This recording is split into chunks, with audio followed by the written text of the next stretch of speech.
जय हिंद प्यारे साथियों, कैसे हैं आप सब। आशा करती हूँ आप सब अच्छे होंगे, स्वस्थ होंगे, मस्त होंगे। साथियों, जैसा कि आप सभी जानते हैं, वैदिक काल को दो कालखंडों में बांटा गया है, ऋग्वैदिक काल, उत्तर वैदिक काल। तो पहले हम ऋग्वैदिक काल के बारे में जानेंगे।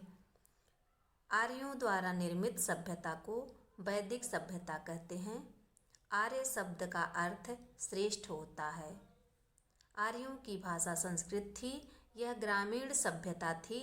आर्यों की 5 प्रशासनिक इकाई थी: कुल, ग्राम, विश, जन, राष्ट्र। आर्यों का समाज पितृसत्तात्मक था। समाज की सबसे छोटी इकाई परिवार या कुल था, जिसका मुखिया पिता होता था और उसे कुलप कहा जाता था। ग्राम के मुखिया को ग्रामणी कहते थे। विश का प्रधान विशपति तथा जन के शासक को राजन कहते थे। राजा को सलाह देने के लिए 2 संस्था थी, सभा और समिति। ऋग्वैदिक समाज को व्यवसाय के आधार पर 4 वर्णों में बांटा गया था: ब्राह्मण, क्षत्रिय, वैश्य, शूद्र। बाल विवाह और पर्दा प्रथा का प्रचलन नहीं था। विधवा स्त्री अपने मृत पति के छोटे भाई से विवाह कर सकती थी। जीवन भर अविवाहित रहने वाली महिलाओं को अमाजू कहा जाता था। ऋग्वैदिक काल में जो महिलाएं कभी विवाह नहीं करती थी, उनको अमाजू कहा जाता था। इस काल में स्त्रियां अपने पति के साथ यज्ञ कार्यों में भाग ले सकती थी। युद्ध के लिए गविष्टि शब्द का प्रयोग किया गया है, जिसका अर्थ होता है गायों की खोज करना। ऋग्वैदिक काल में आर्यों का प्रिय पेय पदार्थ सोमरस था। यह वनस्पति से बनाया जाता था। उपनिषदों की संख्या 108 मानी जाती है। आर्यों का मुख्य व्यवसाय पशुपालन और कृषि था। आर्यों का प्रिय पशु घोड़ा और प्रिय देवता इंद्र थे। आर्यों द्वारा खोजी गई धातु लोहा, जिसे श्याम अयस, तथा तांबा, जिसे लोहित अयस कहा जाता था। गाय की हत्या करने वाले को मृत्युदंड तथा देश से निकालने का प्रावधान था। ऋग्वेद में उल्लिखित सभी नदियों में सरस्वती नदी को सबसे महत्वपूर्ण तथा पवित्र माना गया है। ऋग्वेद में गंगा नदी का उल्लेख 1 बार तथा यमुना नदी का उल्लेख 3 बार हुआ है। सबसे अधिक बार उल्लेख सिंधु नदी का हुआ है। अब उत्तर वैदिक काल। उत्तर वैदिक काल में वर्ण व्यवस्था जन्म के आधार पर तय होने लगी। उत्तर वैदिक काल में इंद्र के स्थान पर प्रजापति देवता की पूजा होने लगी। उत्तर वैदिक काल में हल को सिरा तथा हल रेखा को सीता कहा जाता था। उत्तर वैदिक काल में निष्क तथा शतमान नामक 2 मुद्रा की इकाइयाँ थीं।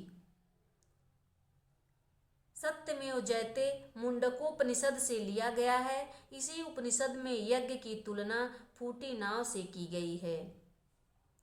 गायत्री मंत्र सावित्री नामक देवता को संबोधित है, सूर्य देव को, जिनका संबंध ऋग्वेद से है। लोगों को आर्य बनाने के लिए ऋषि विश्वामित्र ने गायत्री मंत्र की रचना की। श्राद्ध की प्रथा सबसे पहले दत्तात्रेय ऋषि के पुत्र निमि ने शुरू की थी। उत्तर वैदिक काल में कौशाम्बी नगर में पहली बार पक्की ईंटों का प्रयोग किया गया। महाकाव्य 2 हैं: महाभारत, रामायण, जबकि संस्कृत में 8 महाकाव्य हैं। महाभारत का पुराना नाम जय संहिता है। महाभारत विश्व का सबसे बड़ा महाकाव्य है। ये क्वेश्चन कई बार पूछा गया है, बहुत ही महत्वपूर्ण क्वेश्चन है कि विश्व का सबसे बड़ा महाकाव्य कौन सा है, तो महाभारत विश्व का सबसे बड़ा महाकाव्य है। गोत्र नामक संस्था का जन्म भी उत्तर वैदिक काल में हुआ। योग दर्शन के प्रवर्तक पतंजलि हैं। न्याय दर्शन के प्रवर्तक गौतम ऋषि हैं। चार्वाक दर्शन के प्रवर्तक चार्वाक हैं। सांख्य दर्शन के प्रवर्तक कपिल मुनि हैं। पूर्व मीमांसा जैमिनी की रचना है, इसके प्रवर्तक जैमिनी हैं। उत्तर मीमांसा बादरायण हैं। वैशेषिक दर्शन के प्रवर्तक कणाद ऋषि हैं। उलूक साथियों, आइए हम कुछ रचनाओं के बारे में देखते हैं। महाभारत की रचना व्यास ने की है, जिसे जय संहिता के नाम से जाना जाता है। कालिदास की प्रसिद्ध रचना अभिज्ञान शाकुंतलम है।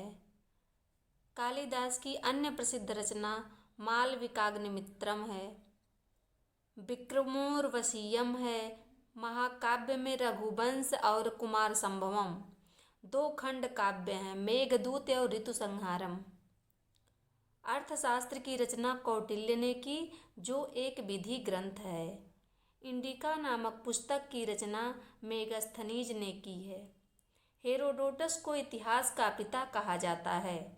इन्होंने हेरोडोटस नामक पुस्तक की रचना की। सती प्रथा के प्रचलन का प्रथम अभिलेखीय प्रमाण गुप्त काल का एरड़ अभिलेख है। 1829 ईस्वी में भारत के governor general Lord William Bentinck ने राजा राम मोहन राय के आग्रह पर सती प्रथा को अवैध घोषित किया। चंद्रबरदाई की रचना पृथ्वीराज रासो है। दलपत विजय की रचना खुमान रासो है। भूषण की रचना छत्रसाल है।